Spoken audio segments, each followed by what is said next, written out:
नदिया के पार की star cast. इस हीरो की तो प्लेन क्रैश में हो गई थी मौत। 1982 में रिलीज हुई फिल्म नदिया के पार आज भी बेहतरीन फिल्मों में से एक गिनी जाती है। इसी फिल्म की तर्ज पर हम आपके हैं कौन मूवी बनी और सलमान माधुरी लोकप्रिय हुए। ये फिल्म पूरी तरह पारिवारिक फिल्म थी जिसे आज भी बड़े चाव से देखा जाता है। जब यह फिल्म रिलीज हुई थी तब टिकट खिड़की पर घंटों खड़े होकर लोग इस फिल्म के टिकट के लिए मशक्कत करते थे। भोजपुरी मिश्रित हिंदी में इसके संवाद और गाने काफी हिट हुए थे। उत्तर प्रदेश के जौनपुर में इस फिल्म की शूटिंग की गई थी। तब सचिन और साधना बिल्कुल फ्रेश चेहरे थे।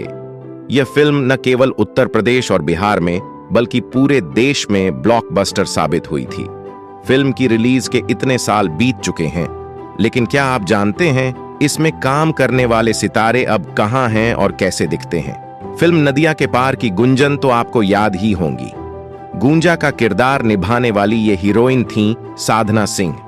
नदिया के पार साधना की डेब्यू फिल्म थी। साधना को इस फिल्म के लिए काफी सराहना मिली थी। इसके बाद उन्होंने करीब 20 फिल्मों में काम किया।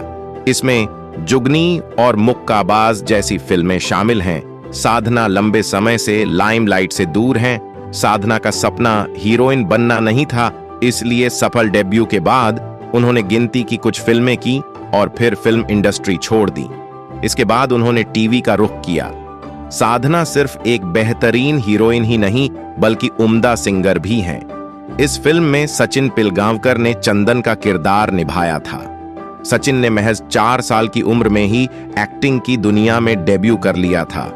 अपनी सहज मुस्कान और अदायगी के बल पर सचिन ने जल्द ही अपनी पहचान बना ली। सचिन की यादगार फिल्मों में राजश्री प्रोडक्शन की ही 2 फिल्में अंखियों के झरोखे से और नदिया के पार है।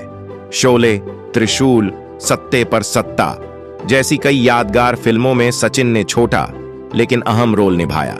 सचिन फिल्मों के अलावा कई टीवी सीरियल्स में भी नजर आ चुके हैं। सचिन फिल्मों में अब भी पूरी तरह एक्टिव हैं। वो मराठी और हिंदी दोनों ही इंडस्ट्रीज में बतौर एक्टर काम कर रहे हैं। नदिया के पार में इंदर ठाकुर ने चंदन के बड़े भाई ओमकार की भूमिका निभाई थी।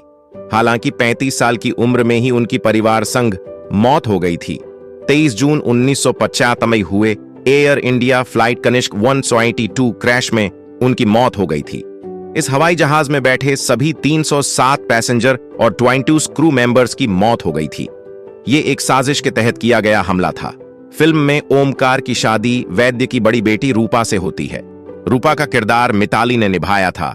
मिताली ने नदिया के पार के अलावा ले चल अपने संग, वली-ए-आजम जैसी फिल्मों में काम किया है। शीला शर्मा ने कई फिल्मों और सीरियल में काम किया है, लेकिन नदिया के पार में रज्जो का किरदार उनके यादगार किरदारों में से एक है। शीला ने महाभारत में देवकी का किरदार निभाया था।